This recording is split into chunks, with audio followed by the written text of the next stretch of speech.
Hello बच्चों, बढ़िया है आप सभी मजे में। चलिए देखिए, इससे प्रीवियस वीडियो में हम लोगों ने डिस्कस किया था Newton second law of motion and Newton's third law of motion. Important बात निकल के आई थी कि सेकंड लॉ ऑफ मोशन में हमने निकाला था F is equal to M V minus M U over T, और यू में से F is equal to M E. ये सेकंड लॉ ऑफ मोशन था, मैथमेटिकल फॉर्म। और थर्ड लॉ ऑफ मोशन में हमने कहा था कि for every action there is an equal and opposite reaction. F A is equal to F B show कर रहा है कि न्यूमेरिकल वैल्यू एक्शन और रिएक्शन की इक्वल थी, ठीक है, और माइनस साइन शो कर रहा था कि उनकी जो डायरेक्शन है वो अपोजिट है। ए और एफ बी हमने क्या माना था, ये सब आप लोगों ने प्रीवियस वीडियो में समझ रखा है, ठीक। अब यह क्वेश्चन अराइज होता है कि सर ये जो सेकंड लॉ है या फर्स्ट लॉ है, ये डेली लाइफ में किसी काम में आते हैं? आंसर बहुत आते हैं, काफी आते हैं। इसके जैसे क्या है, मान लीजिए एक प्लेयर है, हम देखो, मान लीजिए ये एक प्लेयर है, इसने एक बॉल को कैच किया है। जब ये बॉल को कैच करता है तो ये अपने हाथों को नीचे की ओर लाता है, लोअर कर लेता है, ऐसे कैच करते हैं, है ना। जो खेलते हैं वो जानते हैं, ऐसे पीछे हाथ लाते हैं। क्यों? देखो, हाथ पर जब बॉल टकरा रही है तो वो एक सर्टेन स्पीड v से टकराती है और उसको रुक जाना है, v को फाइनली 0 होना है ना। अगर मैं u मानूं, कोई भी एक वेलोसिटी, चलो शुरू में u मान लेते हैं ना, initial velocity u, final velocity 0। यहां पर बॉल का मोमेंटम होगा mu, यहां पर बॉल का मोमेंटम होगा 0। जो चेंज इन मोमेंटम आएगा वो आ जाएगा 0 माइनस mu, मतलब माइनस mu। अब ये चेंज इन मोमेंटम से ये तो इम्पल्स हो गया जो मेरे हाथ पर एक्सपीरियंस हो। अब मुझे अपने हाथ पर फोर्स कितना एक्सपीरियंस होगा? फोर्स होता है चेंज इन मोमेंटम, ये जो भी है, चलिए इसको मैं फिलहाल डेल्टा पी मान लेता हूं, डिवाइडेड बाई टाइम। अब ये टाइम में जितना इंक्रीज करता जाऊंगा फोर्स उतना ही डिक्रीज होता जाएगा।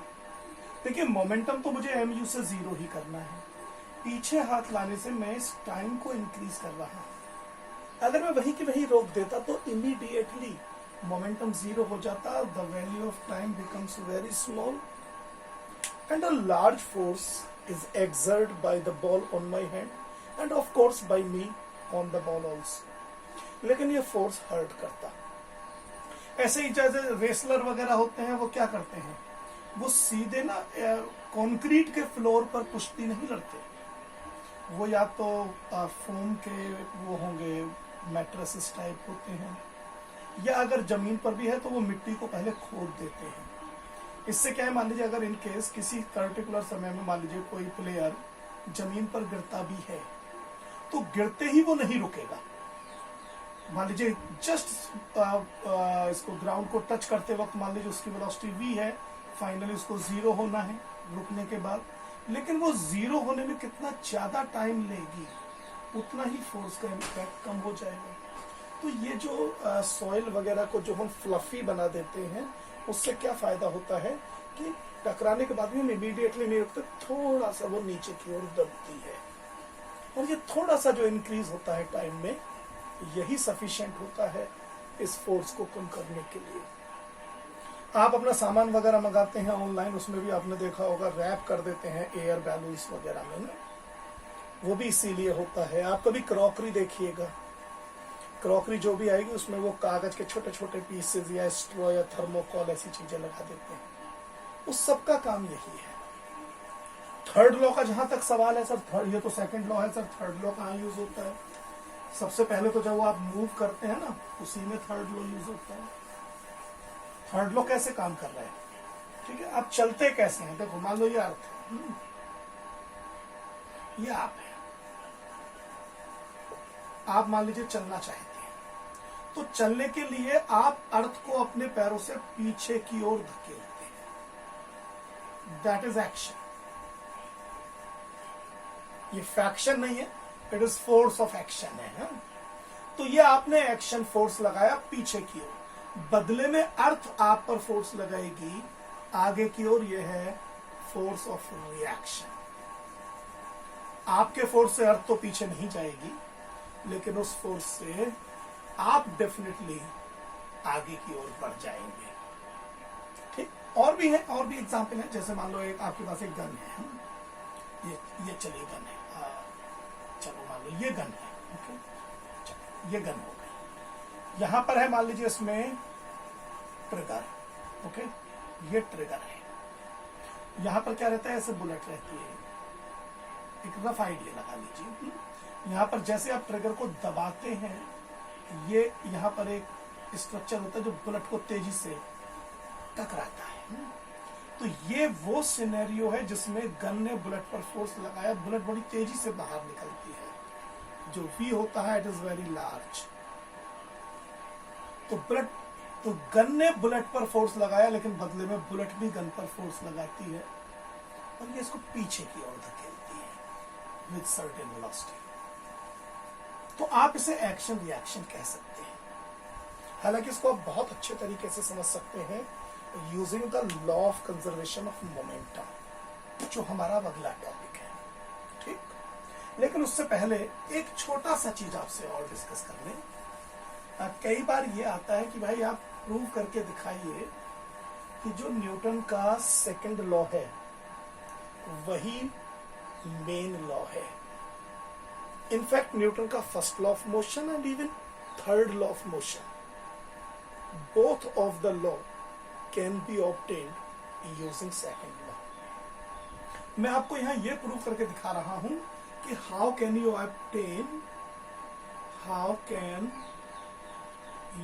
Obtain first law, Newton's first law, okay, from second law.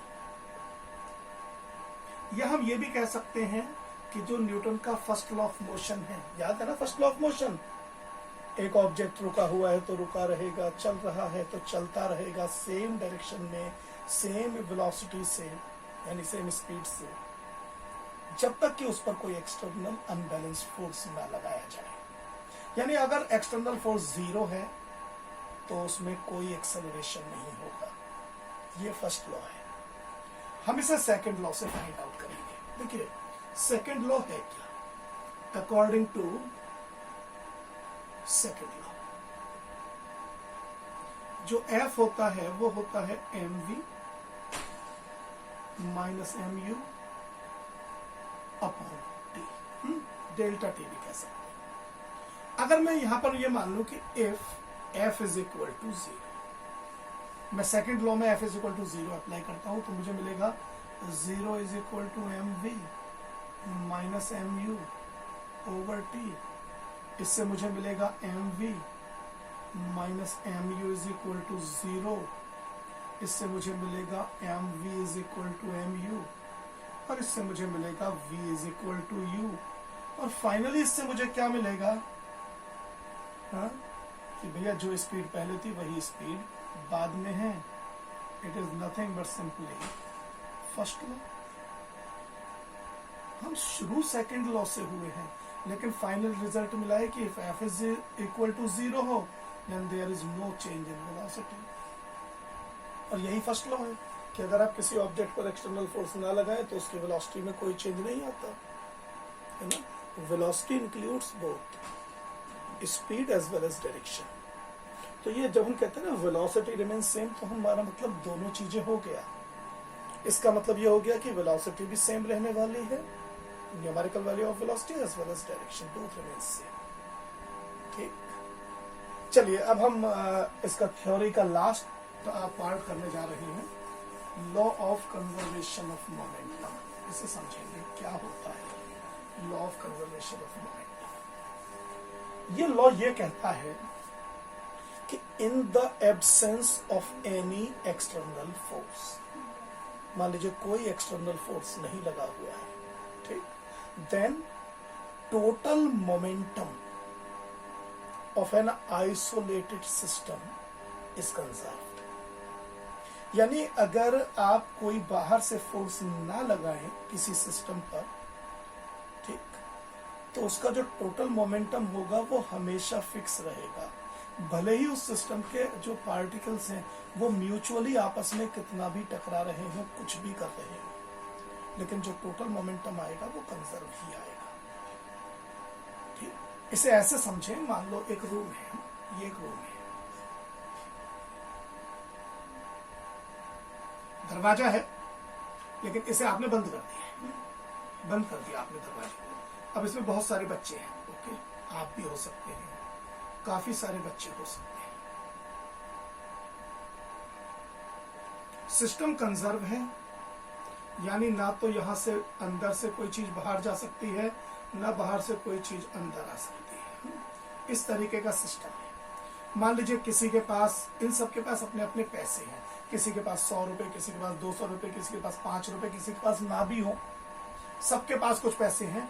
हमने सबसे पहले सम ऑफ मनी कर लिया, सम ऑफ मनी, ठीक है, हमने सबका टोटल निकाल लिया, पहला प्लस दूसरा प्लस तीसरा, जो भी वैल्यू आई, मान लो वैल्यू निकल के आ गई x, सबकी मनी का टोटल। हमने कहा भाई देखो अब बाहर कोई मनी नहीं भेजेगा और इस कमरे से बाहर से मनी अंदर नहीं आएगी, अब तुम आपस में अपनी मनी को एक्सचेंज करो।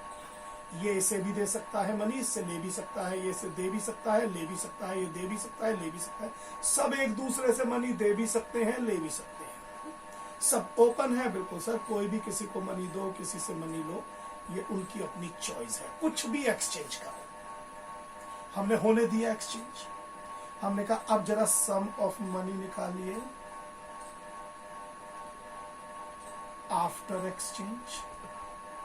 आप सब जानते सर वो एक्स ही आएगा, भाई बाहर से तो आई नहीं है, अंदर से गई नहीं है। ये तो हो सकता है इंडिविजुअल किसी पर ज्यादा हो गए हो पहले से, या इंडिविजुअली किसी पे कम हो गए हो पहले से, लेकिन टोटल तो वही रहेगा, प्रोवाइडेड बाहर से कोई मनी दी ना गई हो या कमरे की कोई मनी बाहर ना गई हो। ठीक यही सिस्टम होता है मोमेंटम में।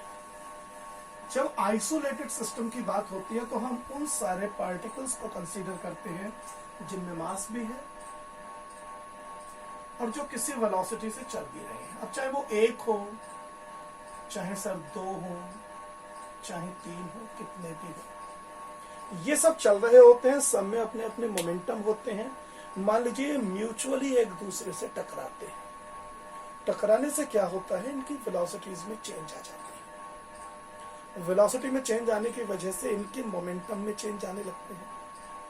लेकिन अगर हम ये माने कि भाई ये आपस में टकरा के ही एक दूसरे पे जो फोर्स लगाएं, बाहर से हम कोई फोर्स एक्सर्ट नहीं करेंगे, तो ऐसे में कोलिजन से पहले जो इनका टोटल मोमेंटम होगा वही कोलिजन के बाद भी रहेगा। ठीक, ये law of conservation of momentum है। ओके, हम इसको देखो प्रूव भी कर सकते हैं। मैं मान लेता हूं, अभी हम सिंपलिटी के लिए केवल 2 पार्टिकल ले रहे हैं। एक ले लेते हैं पार्टिकल जिसका नाम A है, एक ले लेते हैं जिसका नाम B है। मान लो इसका मास m1 है, मान लो इसका मास m2 है। m1 की इनिशियल वेलोसिटी u1 मानो, दूसरे वाले की u2 मानो। अच्छा, मैंने मानी दोनों की इनिशियल वेलोसिटी u ही है, क्योंकि इनिशियल वेलोसिटी का सिंबल u ही होता है। 1 का मतलब है पहले वाले पार्टिकल की, 2 का मतलब दूसरे वाले पार्टिकल। अब फर्ज करिए, यानी इमेजिन कीजिए कि u1 is greater than u2। हम ये मान के चले एक लाइन में चल रहे हैं। हमारा जो 9th का सिलेबस है उसमें केवल लीनियर मोमेंटम ही है, और भी तरह का होता है मोमेंटम, लेकिन यहाँ स्ट्रेट लाइन नहीं मान रहे। अब u अगर तेज चल रहा होगा तो कुछ समय बाद क्या होगा, ये दोनों टकरा जाएंगे पक्का।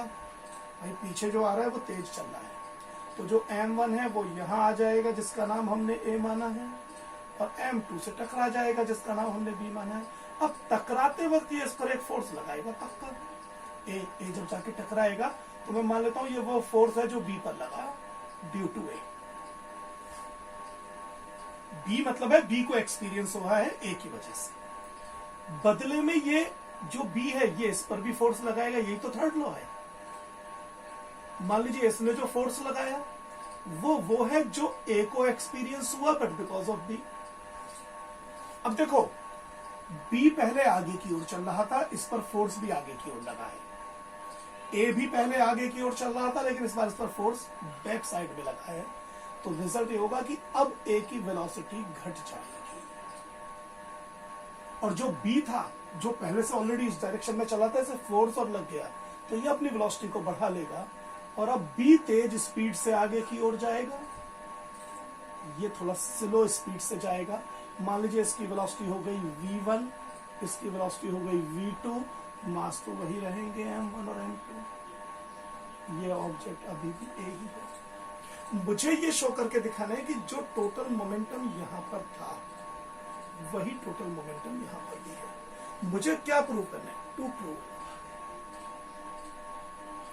मुझे प्रूव करना है कि if external force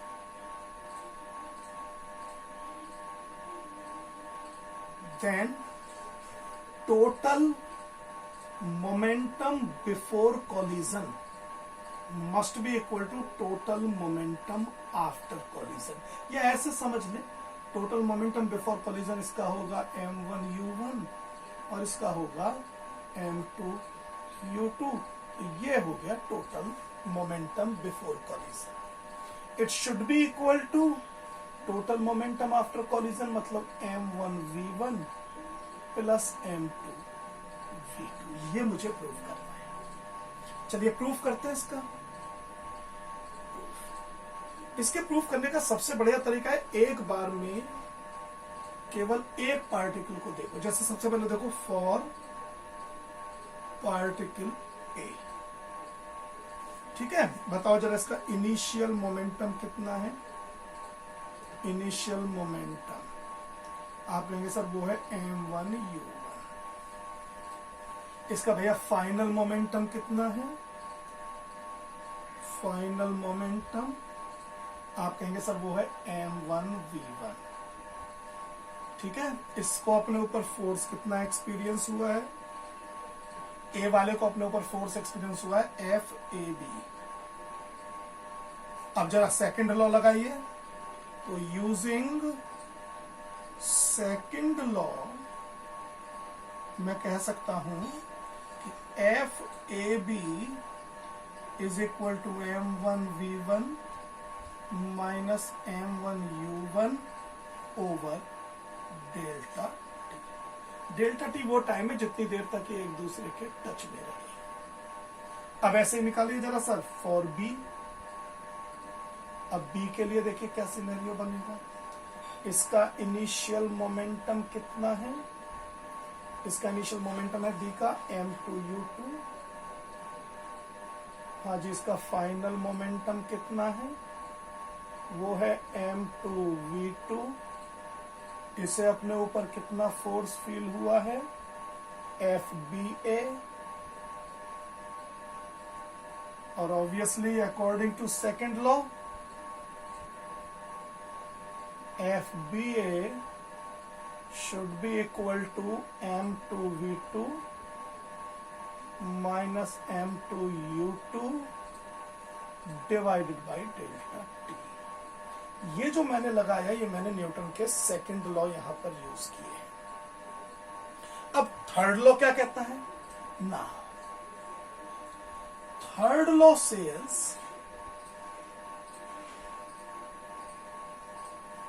FAB must be equal to minus FBA, ठीक है ना। यही तो कहता है, हमने पढ़ा था भाई। तो FAB क्या है? FAB ये है। तो ये लॉ कहता है, यहां कर देते हैं, ये लॉ कहता है कि m1v1 minus m1u1 over delta t is equal to minus m2v2 minus m2u2 over delta T.